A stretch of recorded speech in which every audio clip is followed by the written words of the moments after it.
Get even more savings this holiday season by becoming a Milo's Rewards member. Don't miss new member deals dropping every week, like $15 off a purchase of $50 or more on select Bounty, Charmin, and Puffs paper products. Plus, get free standard shipping with Silver Key status. Just one more way Lowe's is here to help you shop, save, and enjoy the holidays. Join for free today. Milo's Rewards program subject to terms and conditions. Visit Lowe's.com/terms for details. Subject to change. Exclusions and more terms apply. Visit Lowe's.com/shipping terms for details. Previously on the Pavement Top 50. Oh, I love this song so much.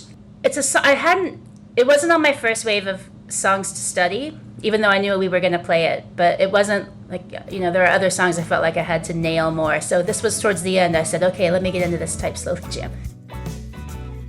Hey, this is Westy from the rock and roll band Pavement, and you're listening to The Countdown. Hey, it's Shay here, back for another episode of our Top 50 Countdown for seminal indie rock band, Pavement.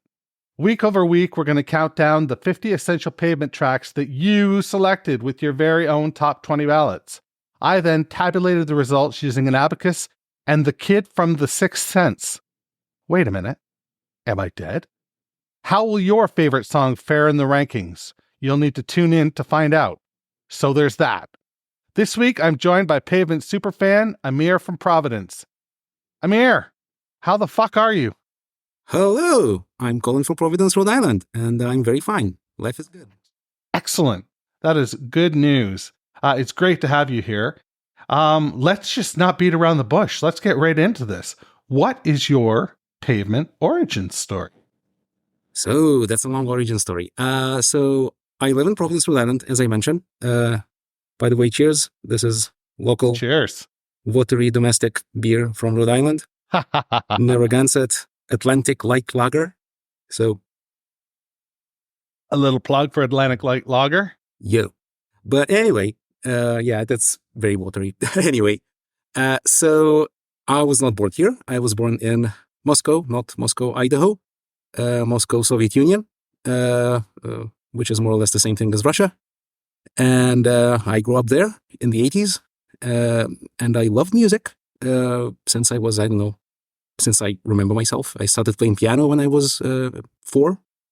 So I listened to a lot of music. It was also the 1980s were an exciting time for rock music in Russia, because Russia was like, after many decades of like complete censorship, it was starting to open up, and rock music suddenly became legal, so it was possible to listen to that.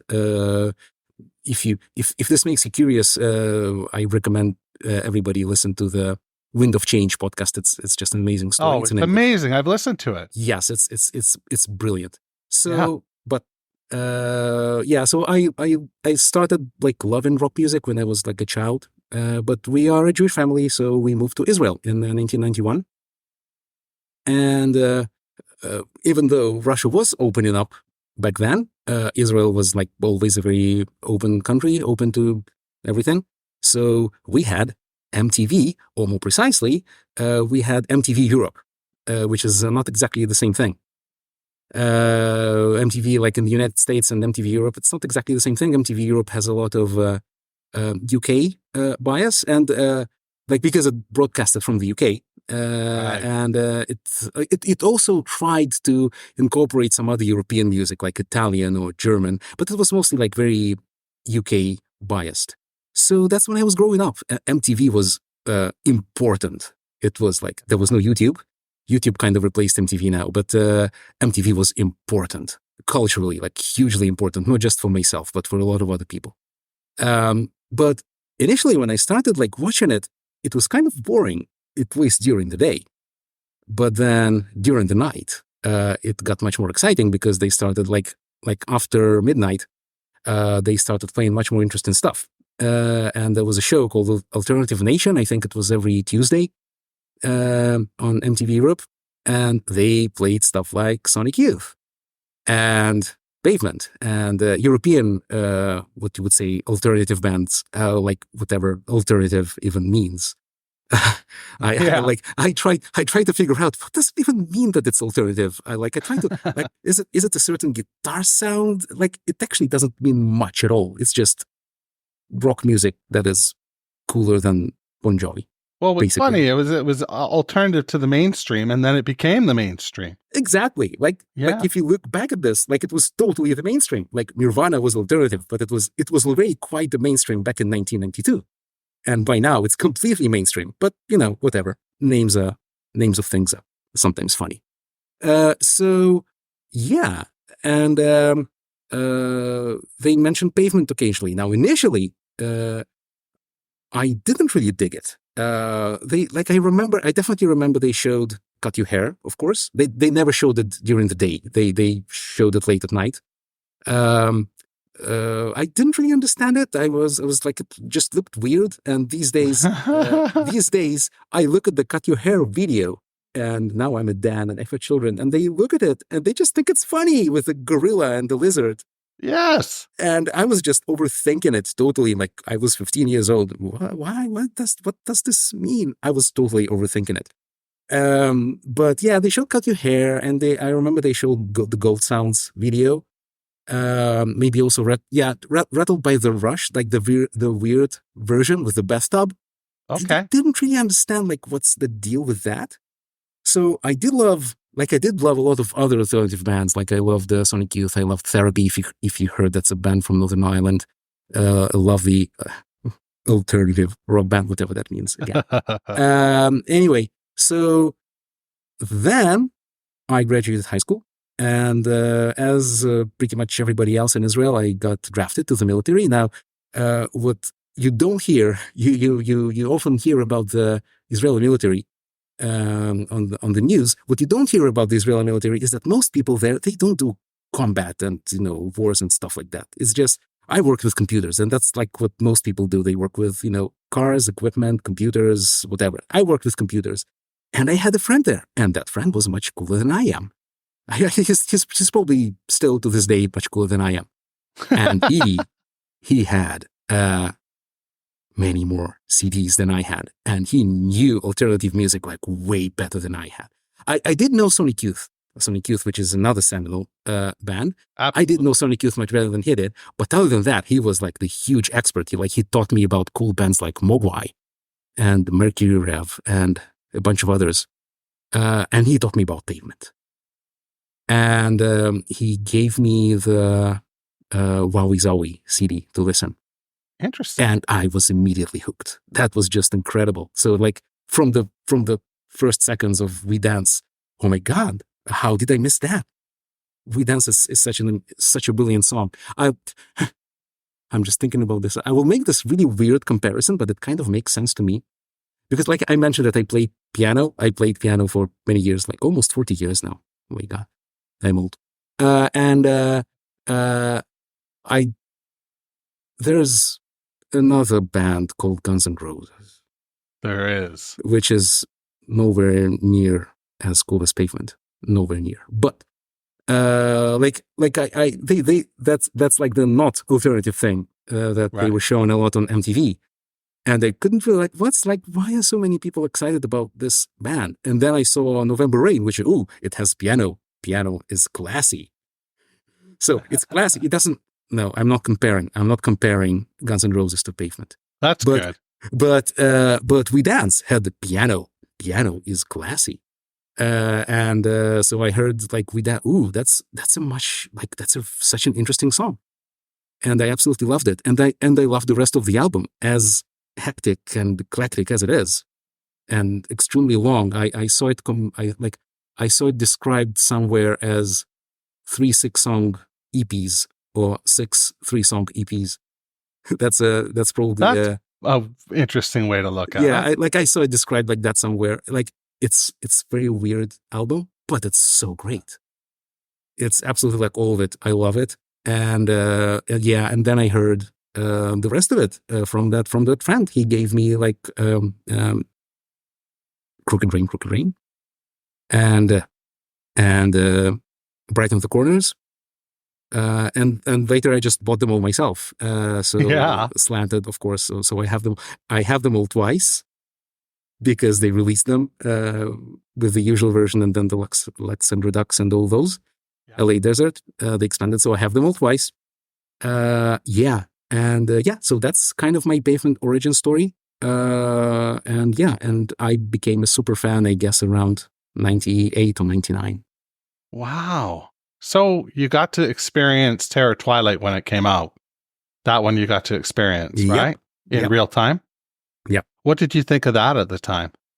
It was very different. I did love it. I loved all the songs. I listened to it a lot back then. It's very different. It's very different from Sure like, is. if I really have, I don't want to, but if I really have to pick a favorite album, it would probably be Crooked Rain. That's a good I pick. really love them all, but Terror Twilight is very different. Has its own style, unlike Wowie Zowie, which has like 20 different styles. Yeah. But yeah, Terror Twilight definitely has a certain particular integrated feel to it. Yeah, I would agree. So did you ever get a chance to see them live? Yeah. So first time I saw something related to Pavement, it was not Pavement, and it was not Malcolm's solo. It was a show in Israel, in Tel Aviv, in 2004. It was a tribute show, like a bunch of local Israeli bands played a tribute show to Pavement and Malcolmus, and it was pretty brilliant. Yeah, Israel has like a very varied music scene. Okay. Rock of all kinds of styles and jazz. Yeah, I know and nothing about it. whatever. Yeah. It's not that known around the world, but it has a very rich, vibrant music scene. Mostly sang in Hebrew, but occasionally in English. So that show had bands singing mostly in English. Like I remember, like a band that I really loved. They performed Gold Sounds and Here, I think.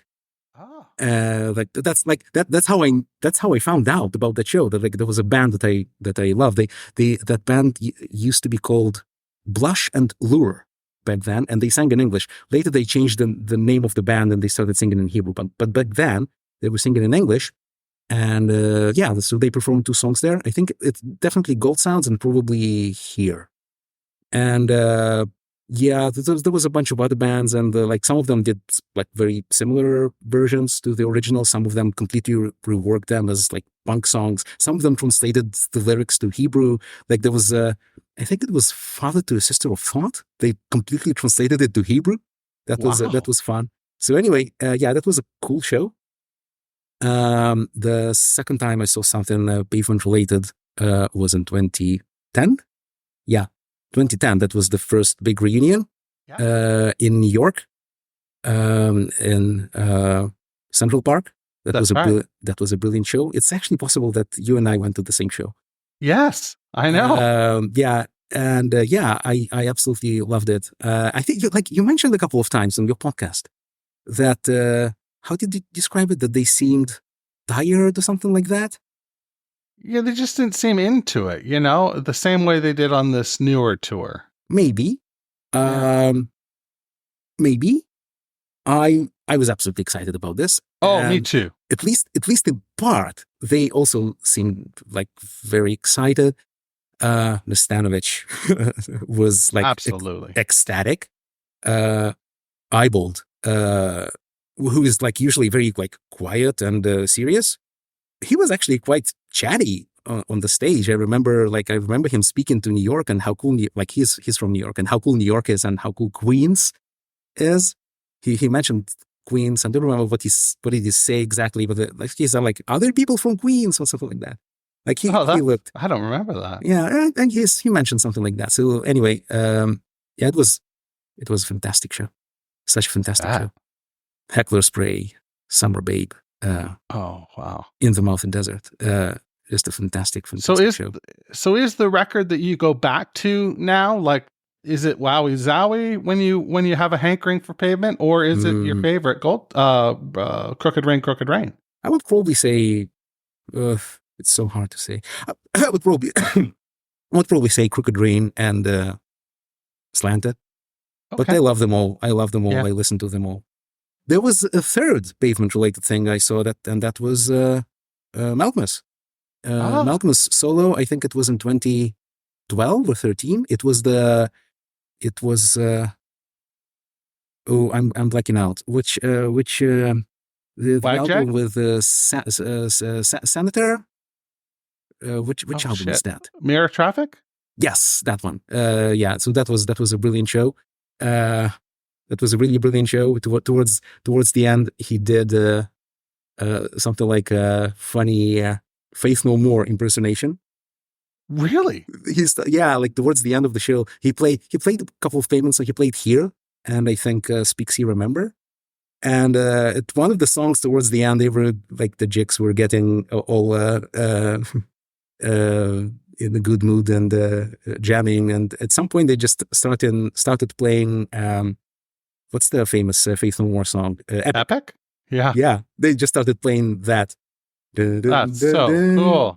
So, yeah, anyway, it was a brilliant rock and roll show. So yeah, so these are the three Pavement related shows I attended. Nice. Well, what do you say we take a quick break and come back and talk about song number 28? Let's do that. Let's do that.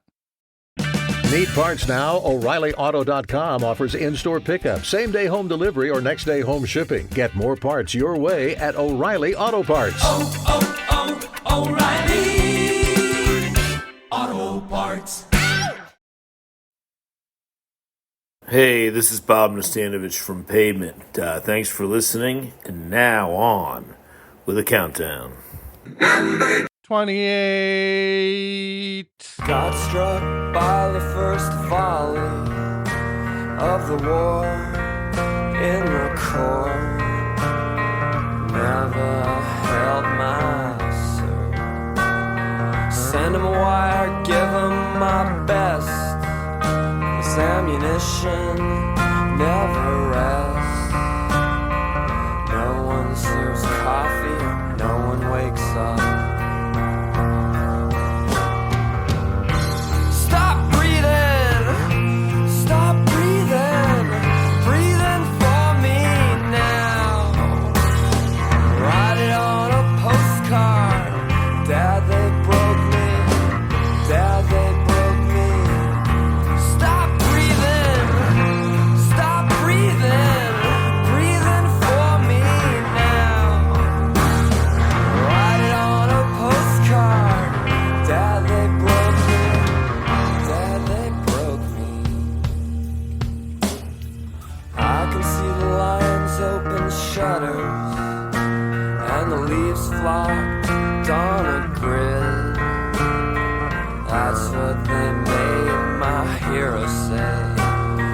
Nothing gets me off so completely that when you put it down 10 feet down in the ground, call it response, negative home.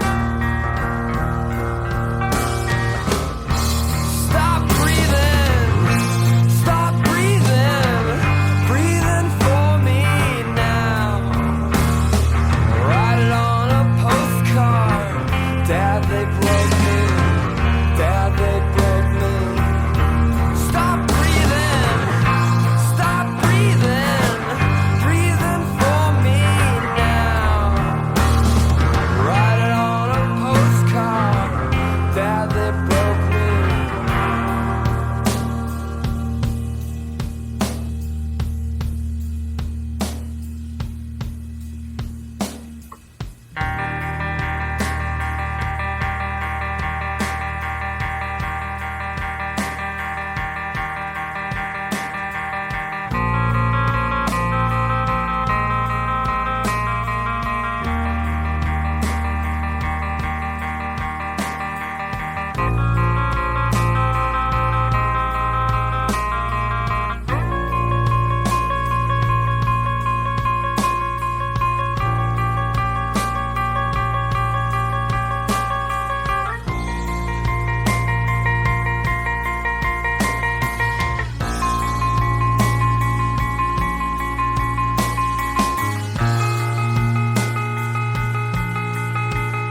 Song number 28 on the countdown comes from Crooked Rain. Crooked Rain, amazingly, it's the first song from their sophomore effort to appear on this list.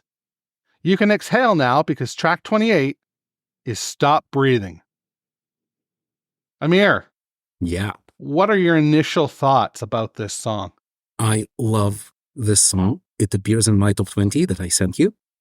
I think it's number 14 there, so it's half of your number.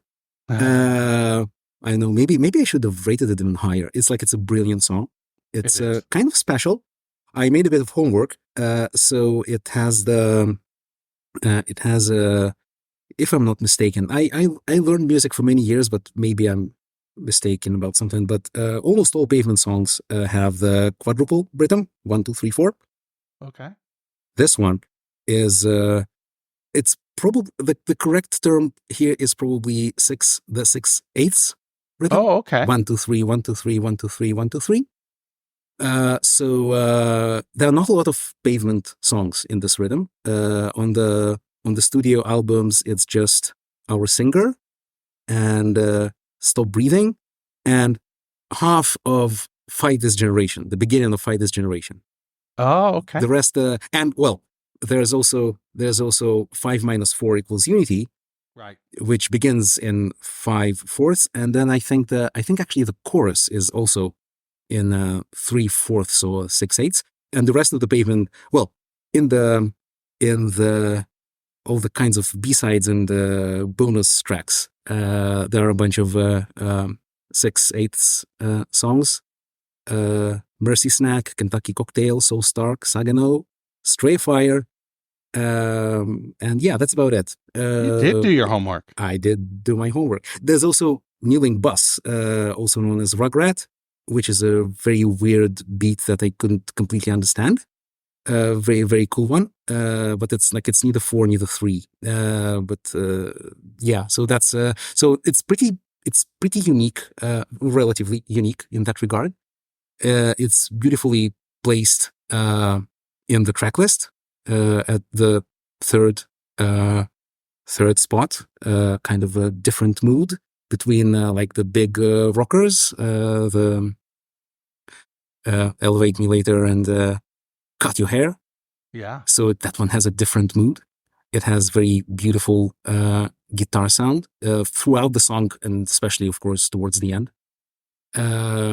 So yeah, I absolutely love the song. One of the best. The Pavement has pretty much no songs that I would say that they are bad, but this one is really one of the best. So what's your relationship with this song? Crooked Rain, you said, is your favorite record. So what do you remember about the first time you heard this song, or something like that? So this was the second album I heard after Wawi Zawi, and it's relatively much more of a straightforward rock album. Absolutely. Relatively compared to Wawi.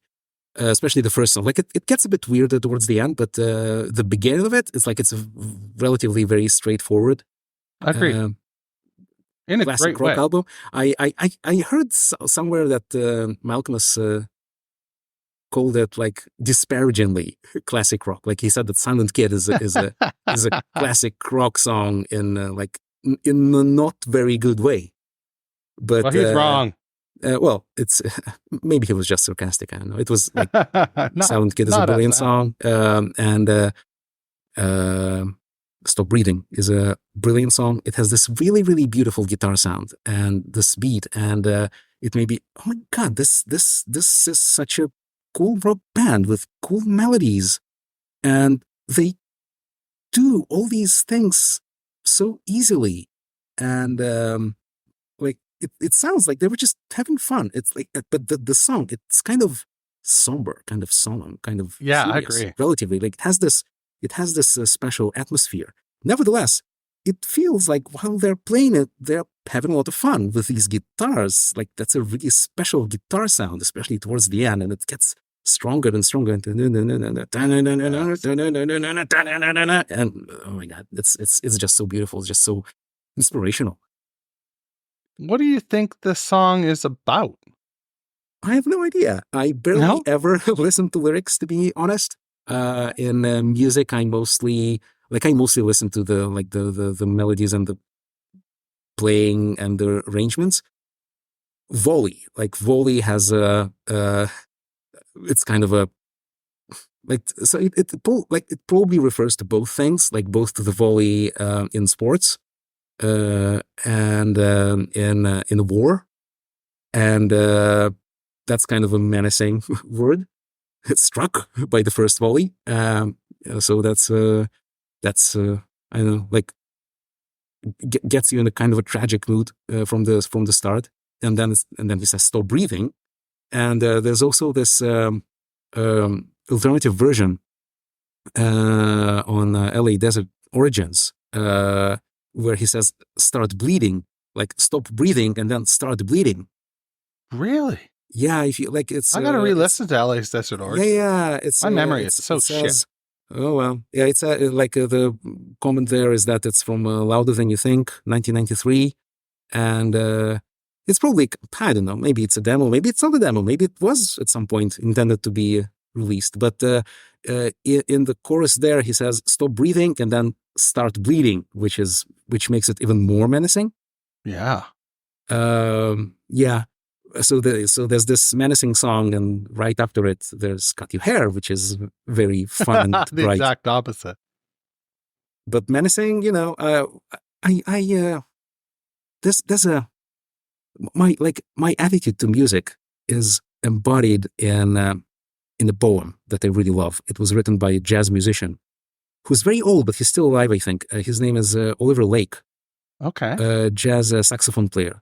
And he wrote a poem. And in the poem, he mentions names of many musical artists that he loves. And they're very different artists.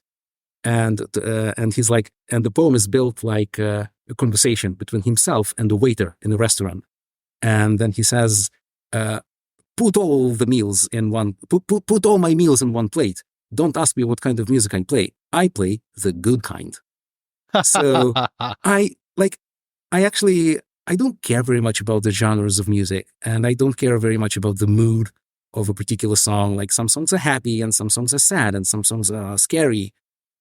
Like these are all important things, but eventually I judge all songs by, like, is it a good song or is it not a very good song?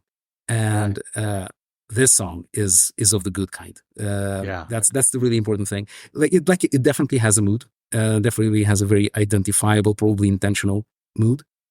And it's probably placed intentionally in that sequence on the album. But it definitely has this character. So this is going to be, I think I know the answer to this because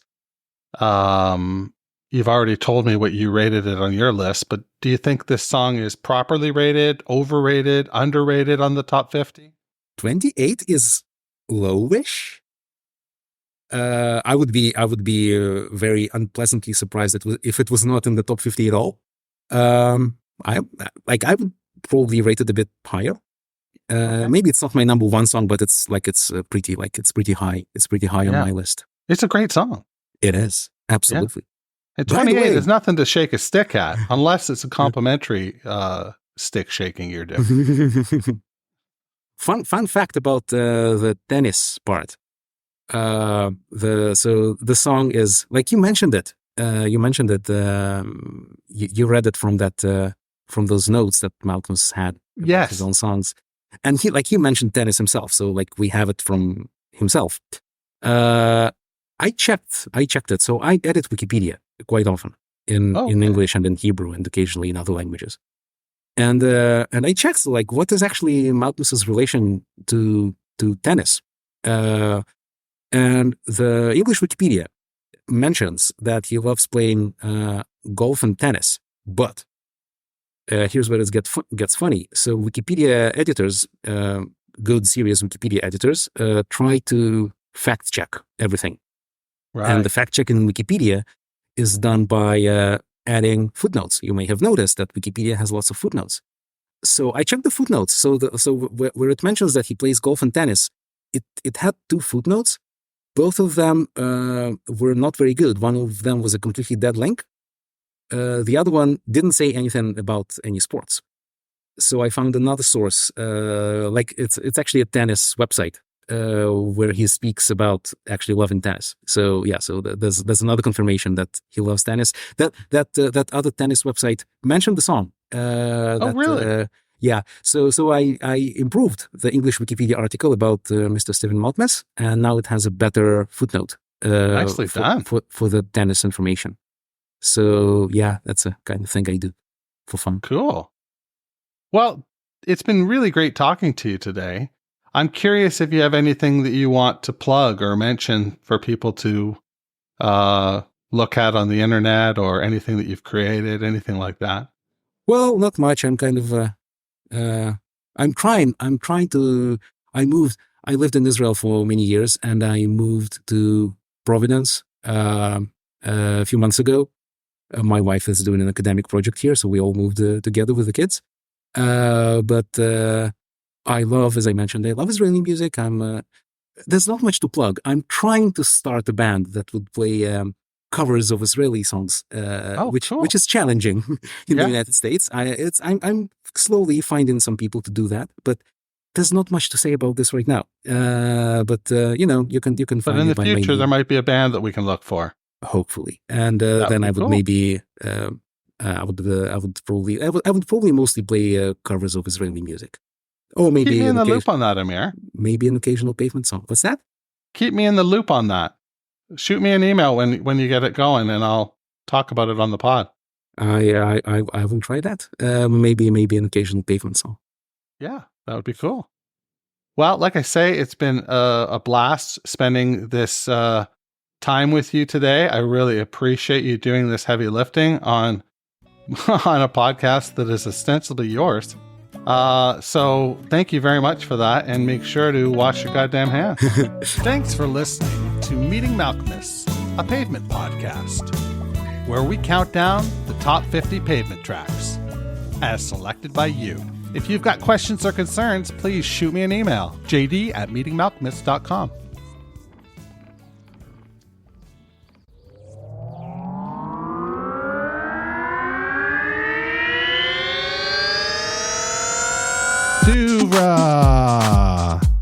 Podcasts and such.